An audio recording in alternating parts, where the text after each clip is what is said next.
कहानी की शुरुआत में लाल कपड़े पहने हुए एक लड़की को दिखाया जाता है जिसे एक आदमी पानी में डुबाकर मार देता है। फिर हम कोजी नाम के आदमी को देखते हैं जो अपनी गर्लफ्रेंड हारुई के साथ रहता है और हारू उससे मिलने के बाद वहां से चली जाती है, जिसके बाद कोजी अपने कलीग के साथ मिलकर उस जगह पर आ जाता है जहां उस लड़की की डेड बॉडी होती है और कोजी वहां कुछ सबूत ढूंढने की कोशिश करता है, लेकिन बारिश की वजह से उन्हें कुछ नहीं मिलता, जिसके बाद उस लड़की को पहचान के लिए भेज देते हैं। पर कुछ देर बाद कोजी को वहां एक बटन मिलता है जो लेन कोट का होता है, लेकिन वो उसे वहीं पर छोड़कर घर आ जाता है और अपने लेन कोट के बटन को देखता है जो वहां नहीं होता। ये देखकर कोजी काफी हैरान होता है। इसके बारे में वो हारू से पूछता है, पर हारू को भी उस बटन के बारे में कुछ भी पता नहीं होता।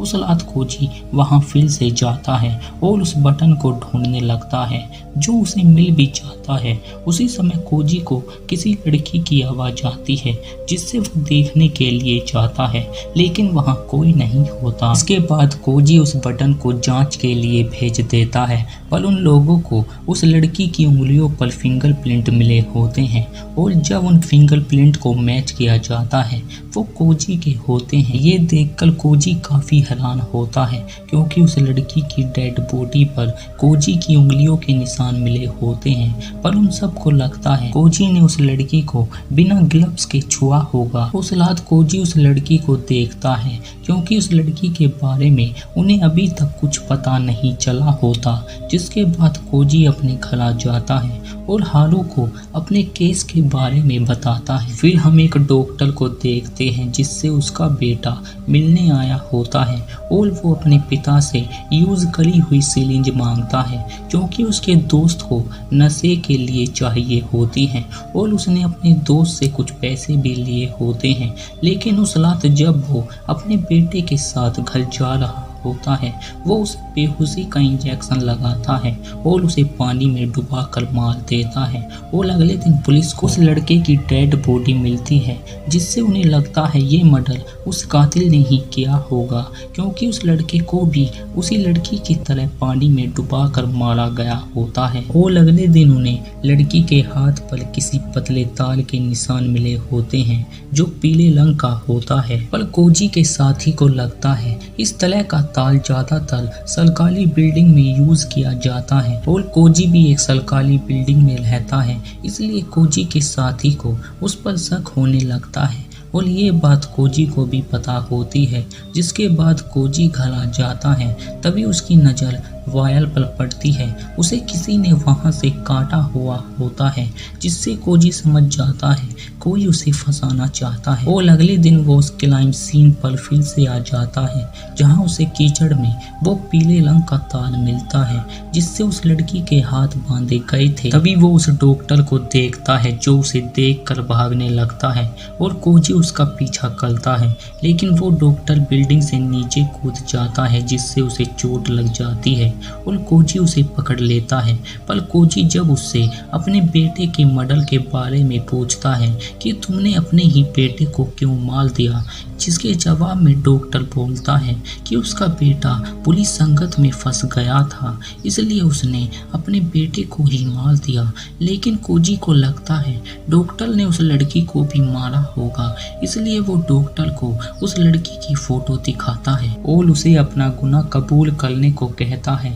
पर डॉक्टर उस लड़की को पहली बार देख रहा होता है क्योंकि वो इस लड़की को नहीं जानता, जिससे कोजी उसे मारने लगता है। तभी डॉक्टर को वहाँ एक लड़की दिखने लगती है जिसकी तरफ वो इशारा करता है, लेकिन कोजी को वहाँ कोई नहीं दिखता, जिससे उसे लगता है डॉक्टर अपनी मानसिक हालत खो चुका है। पर उस लड़की का कातिल अब भी आजाद होता है। उस रात जब कोजी सो रहा होता है उसकी अचानक से आंख खुल जाती है, तभी वो लाल कपड़ों में एक लड़की को देखता है जो कोजी के पास आकर बोलती है, और कोजी उस लड़की को पहली बार देख रहा होता है जिससे कोजी को कुछ समझ नहीं आता और वो लड़की बोलती है हम दोबारा मिलेंगे, जिसके बाद वो लड़की वहां से चली जाती है। और अगले दिन कोजी एक डॉक्टर के पास थेरेपी के लिए आया होता है क्योंकि उसे लगता है उस लड़की का दिखना उसका वहम है। लेकिन वहाँ एक और पेशेंट होता है जो ट्रैफिक पुलिस में काम करता है। उसे एक आदमी की आत्मा दिख रही होती है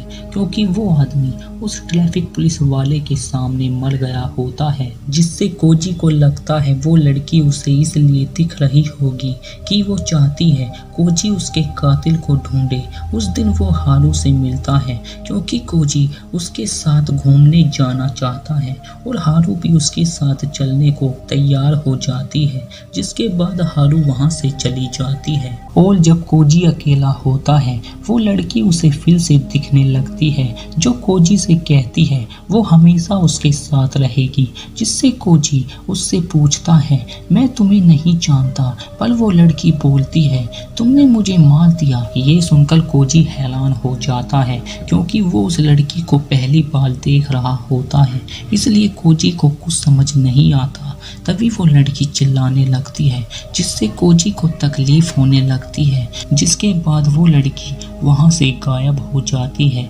फिर हम सीजे नाम के बिजनेसमैन को देखते हैं। उसका मियोकी नाम की औरत के साथ अफेयर होता है जो उसकी कंपनी में अकाउंटेंट होती है और हमें पता चलता है सीजे अपनी पत्नी को छोड़कर मियोको के साथ रहना चाहता है और सीजे मियोको को काम के बाद मिलने को कहता है, जिसके बाद मियोको कुछ खाली कैनों में खारा पानी भरकर अपने घर ले जाती है और उसके घर सीजे भी होता है जो उससे मिलने आया होता है, जिसके बाद वो दोनों एक दूसरे के पास आने लगते हैं और सीजे मियोको से कहता है मैं तुमसे बच्चे चाहता हूँ। तभी मियोको उसके सर पर मारती है जिससे वो बेहोश हो जाता है, जिसके बाद सीजे को वो पानी में डुबा कर मार देती है और अगले दिन उन्हें सीजे की डेड बॉडी मिलती है। पर पुलिस को लगता है ये काम उसी कातिल का है और उस लड़की की भी पहचान हो जाती है क्योंकि उस लड़की की आज उसके परिवार ने मिसिंग रिपोर्ट लिखाई होती है,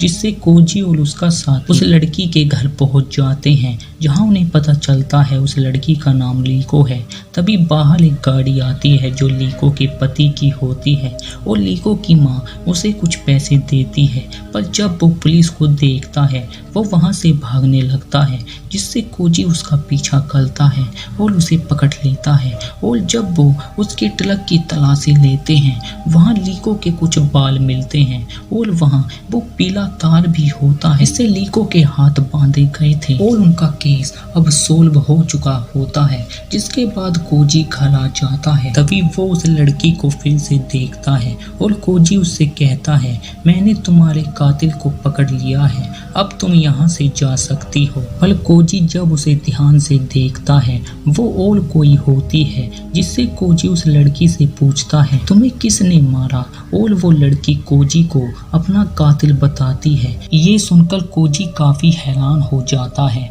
तभी वो लड़की उसे 15 साल पुरानी यादें दिखाती है, जहां हम उस लड़की को एक पुरानी बिल्डिंग में देखते हैं जो एक जहाज की तरफ देख रही होती है और उस जहाज में कोजी भी होता है जो उस लड़की को हमेशा खिड़की पर खड़ा देखता था, जिससे कोजी उसे पहचान जाता है। तभी वो लड़की वहां से चली जाती है और कोजी ये पता करने लगता है कि वो लड़की कौन है और इसके बारे में वो अपने साथी को भी बताता है, जिसके बाद वो उस बिल्डिंग तक पहुंच जाता है जो पहले पागल खाना हुआ करती थी, जिससे हमें पता चलता है वो लड़की दिमागी रूप से बीमार होती है। और जब कोजी उस लड़की के रूम में जाता है उस लड़की की आत्मा वहीं पर होती है, क्योंकि 15 साल पहले जब वो जहाज वहां से निकलता था ये देखकर वो लड़की काफी खुश होती थी और उसे हमेशा लगता था वो अकेली नहीं है। पर एक दिन वो जहाज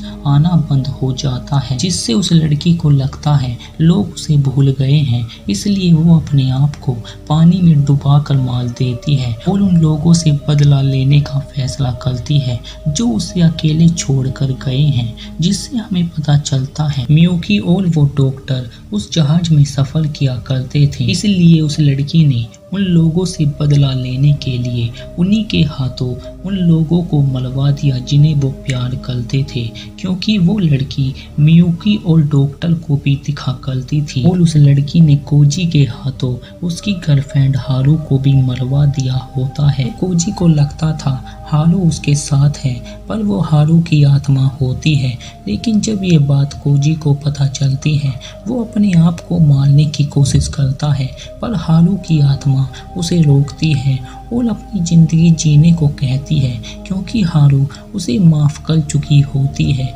जिसके बाद वो लड़की वहाँ से चली जाती है और कोजी उस लड़की की तरह अकेला रह जाता है। और इसी के साथ ये मूवी यहीं पर एंड हो जाती है। उम्मीद करते हैं आपको ये एक्सप्लेनेशन अच्छा लगा होगा।